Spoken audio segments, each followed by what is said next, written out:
مومنوں، اپنے آپ کو اور اپنے اہل و عیال کو اس آگ سے بچاؤ جس کا ایندھن آدمی اور پتھر ہوں گے۔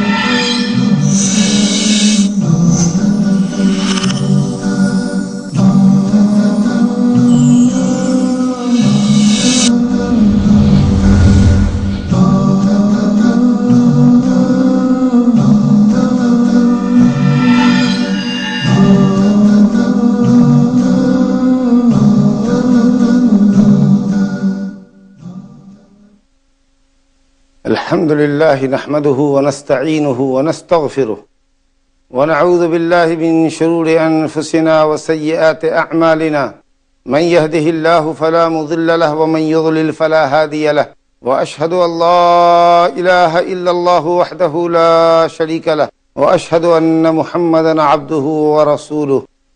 يا أيها الذين آمنوا اتقوا الله حق تقاته ولا تموتن إلا وأنتم مسلمون. يا أيها الناس اتقوا ربكم الذي خلقكم من نفس واحدة وخلق منها زوجها وبث منهما رجالا كثيرا ونساء، واتقوا الله الذي تساءلون به والأرحام إن الله كان عليكم رقيبا. يا أيها الذين آمنوا اتقوا الله وقولوا قولا سديدا يصلح لكم أعمالكم ويغفر لكم ذنوبكم، ومن يطع الله ورسوله فقد فاز فوزا عظيما. أما بعد، فإن أصدق الحديث كتاب الله، وأحسن الهدي هدي محمد، وشر الأمور محدثاتها، وكل محدثة بدعة، وكل بدعة ضلالة، وكل ضلالة في النار. أعوذ بالله من الشيطان الرجيم. ومن آياته أن خلق لكم من أنفسكم أزواجا لتسكنوا إليها وجعل بينكم مودة ورحمة إن في ذلك لآيات لقوم يتفكرون. سورة الروم آیت نمبر 21. وقال المولى عز وجل في محكم تنزيله بعد أعوذ بالله من الشيطان الرجيم: والله جعل لكم من أنفسكم أزواجا وجعل لكم من أزواجكم بنين وحفدة. سورة النحل آیت نمبر 72. وقال المولى جل وعلا: وأنكحوا الأيام منكم والصالحين من عبادكم وإمائكم إن يكونوا فقراء يغنهم الله من فضله والله واسع عليم. سورة النور آیت نمبر 32. وروى الإمام مسلم رحمه الله تبارك وتعالى في صحيحه من حديث عبد الله بن عمرو بن العاص رضي الله عنهما: الدنيا متاع وخير متاعها المرأة الصالحة. نکاح اور زواج ایک دینی شرعی امر ہونے کے ساتھ ساتھ ایک فطری اور عقلی شے بھی ہے۔ یہ انبیاء کی سنت ہے۔ اللہ کی کتاب قرآن مجید اور مصطفیٰ صلی اللہ علیہ وسلم کی حدیثوں میں بکثرت نکاح کے سلسلے میں احکام، ترغیب اور نکاح کے فوائد بیان کیے گئے۔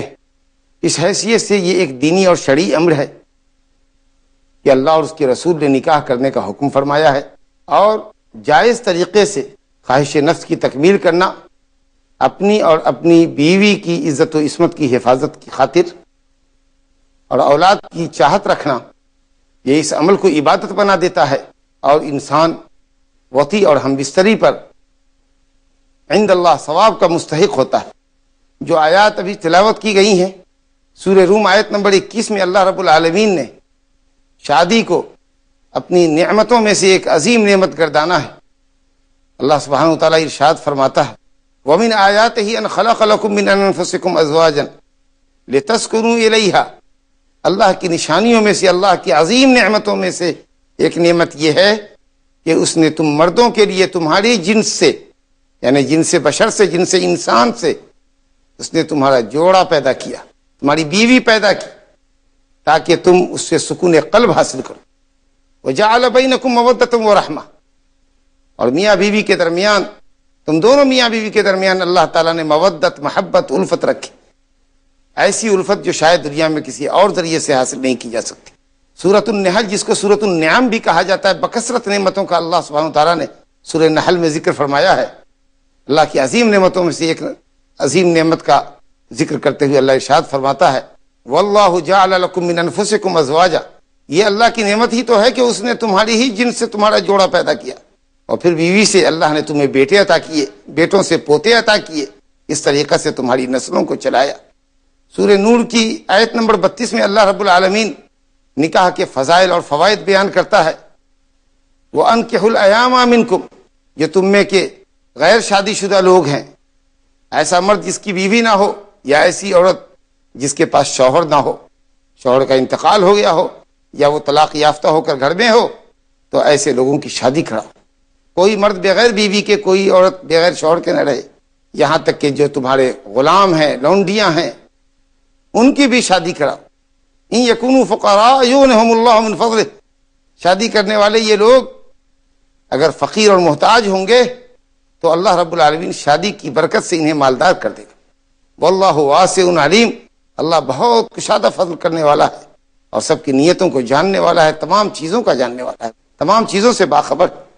تمام انبیاء کرام اللہ تعالیٰ کے فضل و کرم سے سب شادی شدہ تھے اور سب صاحب اہل و اولاد تھے۔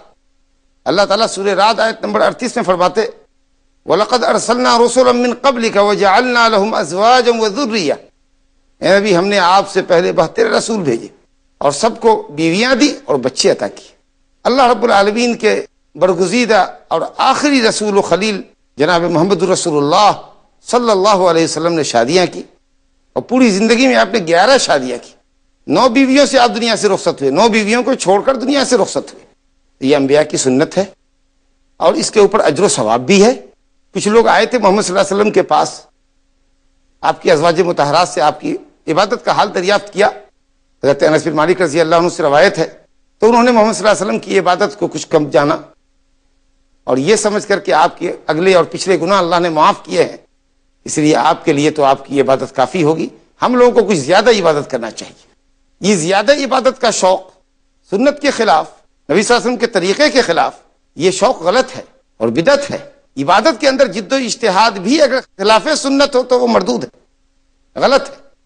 چنانچہ انہی لوگوں میں سے ایک نے یہ کہا کہ وہ اپنی بیوی سے ہم بستر نہیں ہوگا، تو آپ صلی اللہ علیہ وسلم نے فرمایا وَأَنَا أَتَزَوَّجُ النِّسَاءَ، میں اپنی بیویوں سے قریب ہوتا ہوں، اور فرمایا فَمَنْ رَغِبَ عَنْ سُنَّتِي فَلَيْسَ مِنِّي، جو میری سنت سے اعراض کرے گا وہ ہمارا نہیں۔ اس طرح شریعت میں نکاح کی بہت ترغیب آئی ہے اور فوائد و فضائل بیان کیے گئے۔ انسانی عقل اور انسانی فطرت بھی شادی کا تقاضا کرتی ہے۔ ہر انسان جو صاحب عقل و خرد ہے وہ ضرور یہ چاہتا ہے کہ اللہ اس کو اولاد دے، صاحب اولاد ہو، اس کی نسل چلے، اس کا خاندان چلے۔ تو معاشرے کو قائم رکھنے کے لیے، انسانی نسل کو باقی رکھنے کے لیے، اور ہر شخص اپنا نام، اپنے خاندان کا نام باقی رکھنا چاہتا ہے، اس کے لیے بھی ضروری ہے کہ وہ شادی کرے اور حلال طریقے سے جائز بچوں کو پیدا کرے تاکہ اس کی نسل چلے اور اس کا ذکر باقی رہے دنیا میں۔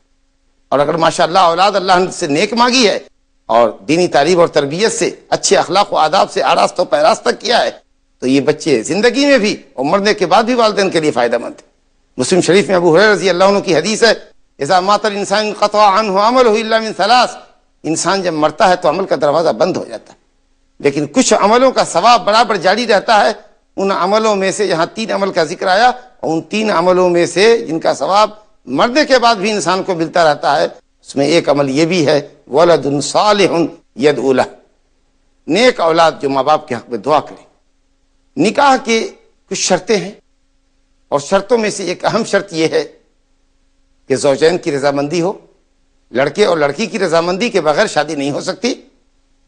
نبی کریم صلی اللہ علیہ وسلم نے فرمایا لا تنکح الایم حتی تستأمر ولا تنکح البکر حتی تستأذن، قالوا وکیف اذنها یا رسول اللہ، قال اذنها ان تسکت، اور بعض روایت میں اذنها سماطها، کوئی عورت دوبارہ جب اس کی شادی کی جائے تو اس سے اس کی شادی کے سلسلے میں مشورہ لیا جائے، اور جب تک وہ اپنی رضامندی کا الفاظ کے ذریعے اظہار نہ کرے اس وقت تک اس کی شادی نہیں کرائی جا سکتی، اور باقرہ کی شادی نہ کراؤ جب تک کہ اس سے اجازت نہ لے لو۔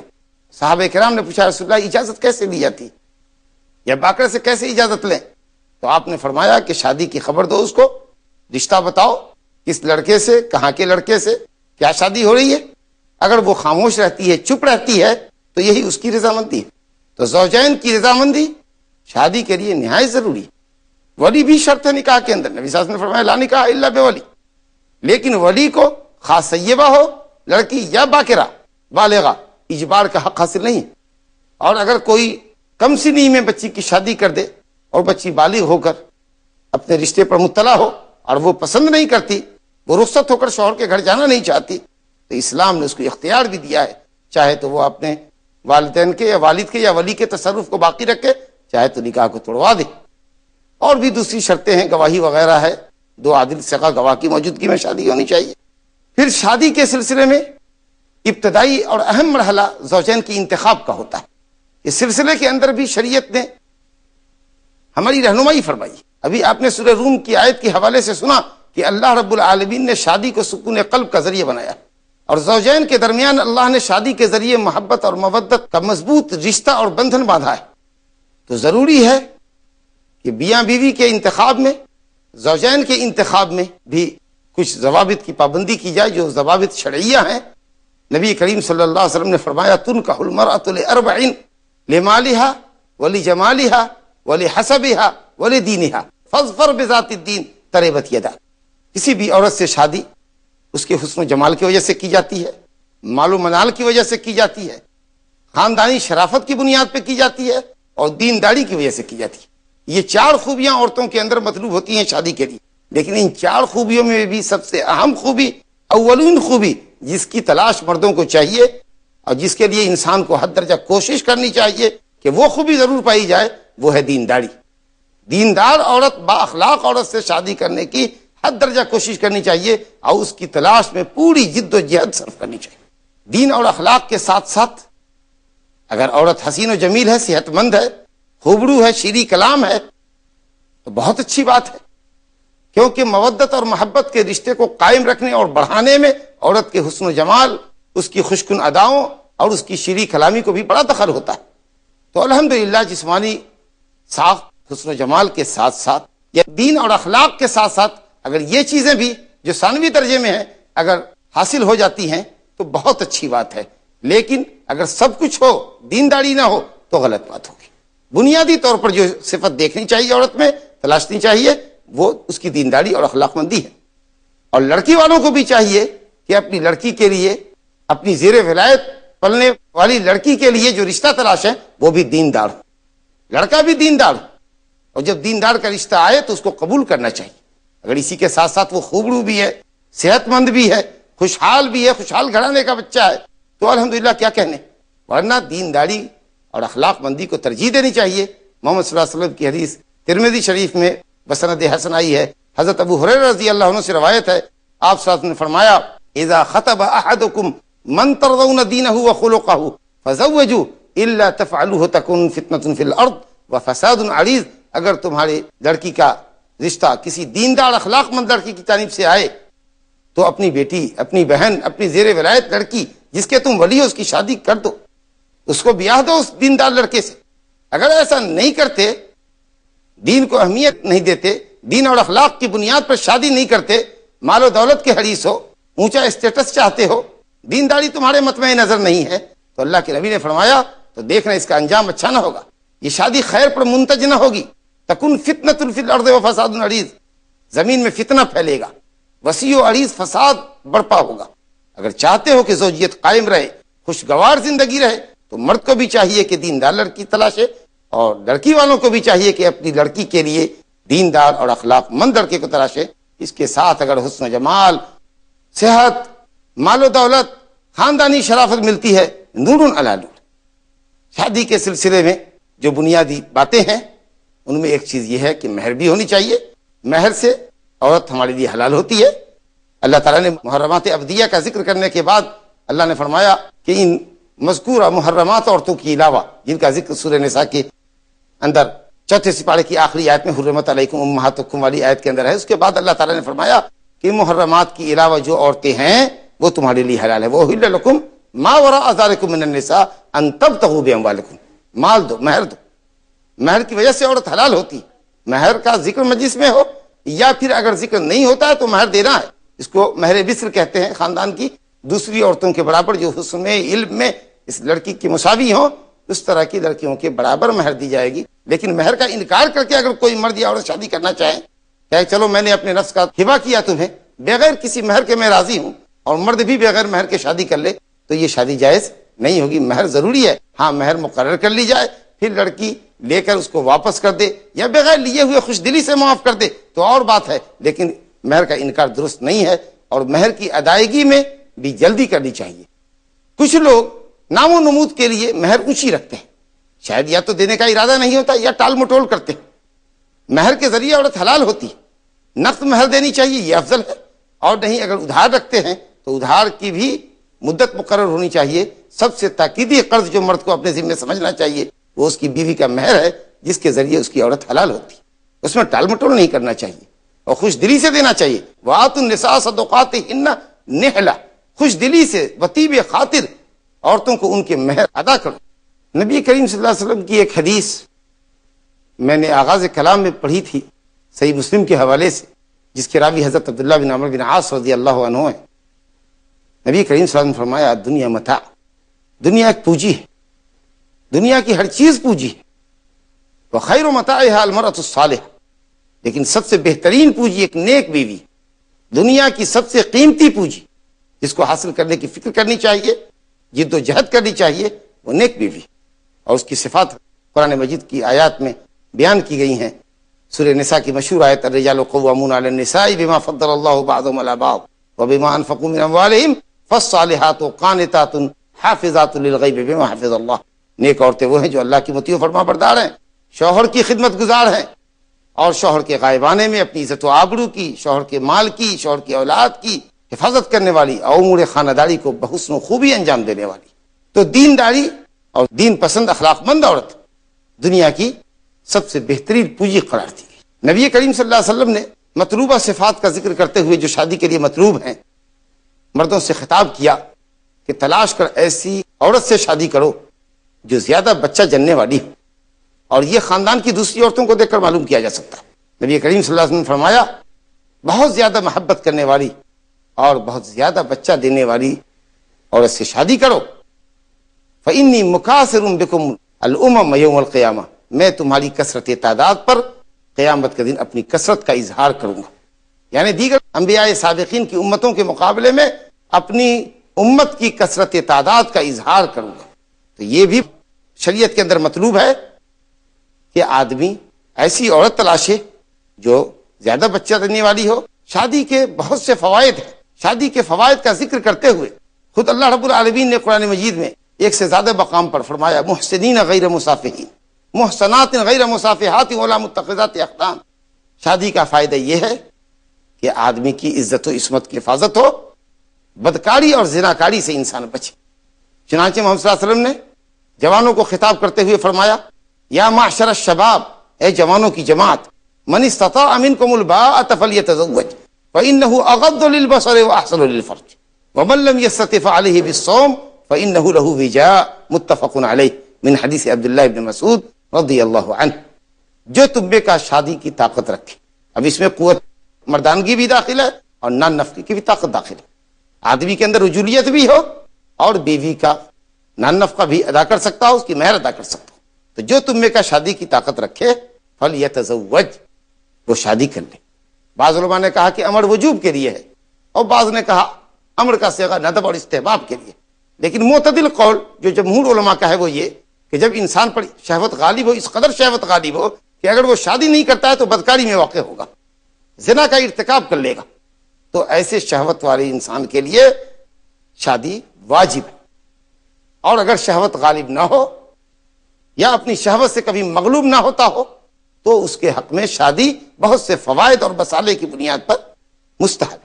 تو فرمایا کہ شادی کر لے. فإنه أغض للبصر وأحسن للفرج، کیونکہ شادی نگاہوں کو پست رکھ لے، اجنبیہ کی طرف نظر کرنے سے بچنے اور بچانے کا بہترین ذریعہ. اغض للبصر، نظر بد سے بچنے کا، وأحسن للفرج، اور شرمگاہ کی حفاظت کا بہترین ذریعہ ہے، مؤثر ذریعہ. اور جو شادی کی طاقت نہیں رکھتا تو چاہیے کہ وہ روزہ رکھے، کیونکہ روزہ حدت نفس کو، نفس کی گرمی کو اور تو شہوت کی تیزی کو توڑتا ہے. شادی کا دوسرا فائدہ یہ ہے کہ معاشرہ پاک ہو. ظاہر ہے کہ جس معاشرے میں شادی آسان نہیں ہوگی، لڑکے لڑکیاں باہم دیگر شرعی شادی نہیں کریں گے تو بدکاریاں پھیلے گی. تو معاشرے کی تطہیر اور معاشرے کے تزکیے کے لیے اور صالح معاشرہ تشکیل دینے کے لیے ضروری ہے کہ آدمی شادی کرے. اسی طریقہ سے زندگی کے مسائل میں، مہمات حیات میں میاں بیوی دونوں ایک دوسرے کے متعاون ہوتے ہیں. شادی کے اندر مرد اور عورت دونوں جنسی خواہش کی جائز طریقہ سے تو تکمیل کرتے ہی ہیں، جو ایک فطری تقاضا ہے، فطرت کا تقاضا ہے. اللہ نے مرد کے اندر عورت کی، عورت کے اندر مرد کی چاہت رکھی ہے، اس لیے فطرت کا تقاضا ہے کہ شادی ہو. تو فطری اس ضرورت کی تکمیل کے ساتھ ساتھ مرد عورت کے لیے اخراجات مہیا کرتا ہے، نان نفقہ، سکنا، لباس، پوشاک، ضروریات زندگی مہیا کرتا ہے. اور عورت اپنے شوہر کے لیے طعام، کھانا پینا تیار کرتی ہے، گھر کا انتظام کرتی ہے، گھر کے امور کے اندر داخلی معاملات کی ذمہ دار ہوتی ہے. وہ دایا اور نوکرانی نہیں ہے، وہ گھر کی ملکہ. فرمایا گیا المرأۃ راعیۃ فی بیت زوجہا، گھر کی نگہبان ہے وہ، وہی مسئولۃ عن رعیتہا، اور اپنی ذمہ داری کے تعلق سے وہ جواب دہ بھی ہے عند اللہ. تو اس طریقہ سے زوجین باہمی تعاون کے ذریعے زندگی کے مسائل کو حل کرتے ہیں. شادی کا ایک بڑا فائدہ، ایک بڑا مقصد معاشرہ انسانی کی تشکیل اور نسل انسانی کی افزائش بھی ہے. اللہ تعالیٰ نے شادی کا ذکر کرتے ہوئے سورہ نساء کی پہلی آیت میں فرمایا وَبَثَّ مِنْهُمَا رِجَالًا كَثِيرًا وَنِسَاءً. زوجین کے ذریعے اللہ نے، حضرت آدم اور حوا کے ذریعے اللہ رب العالمین نے بہت سے مردوں کو، بہت سی عورتوں کو پھیلایا. تو اگر شادی نہ ہو تو نسل انسانی کی بقا رک جائے گی. اور جائز طریقے سے انسانی نسل کی افزائش کے لیے جو طریقہ مشروع ہے، مرغوب ہے شریعت میں، اور جس طریقے کی طرف شریعت نے رغبت دلائی ہے وہ شادی. تو یہ اور اس کے علاوہ بھی بہت سے فائدے ہیں شادی کے اندر. لیکن ضرورت آج اس بات کی ہے کہ شادی کے معاملے کو آسان کیا جائے. شادی بہت گراں ہو چکی ہے، کہیں غلائے مہور کا مسئلہ ہے، مہر اتنی اونچی رکھی جاتی ہے، اس کو اسٹیٹس کا مسئلہ بنایا جاتا ہے کہ عام طریقے سے، عام طور پر لڑکے اس کے متحمل نہیں ہوتے. اور بعض علاقوں کے اندر لڑکے والے لڑکی والوں سے اس قدر زیادہ جہیز کا، تلک کا، سلامی کا، نقدی رقوم کا مطالبہ کرتے ہیں کہ بیٹی والے مجبور رہتے ہیں اور اپنی بیٹی کے ہاتھ پیرے نہیں کر سکتے. تو جب تک آپ شادی کو آسان نہیں کریں گے اس وقت تک معاشرے کی تطہیر اور معاشرے کی پاکیزگی ممکن نہیں ہو سکتی.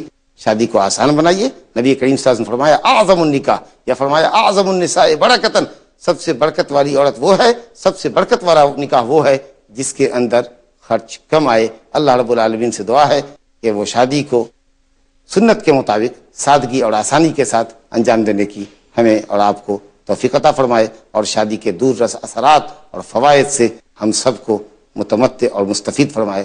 انہ تعالی جواد کریم. وصلی اللہ علی نبینا محمد وعلی آلہ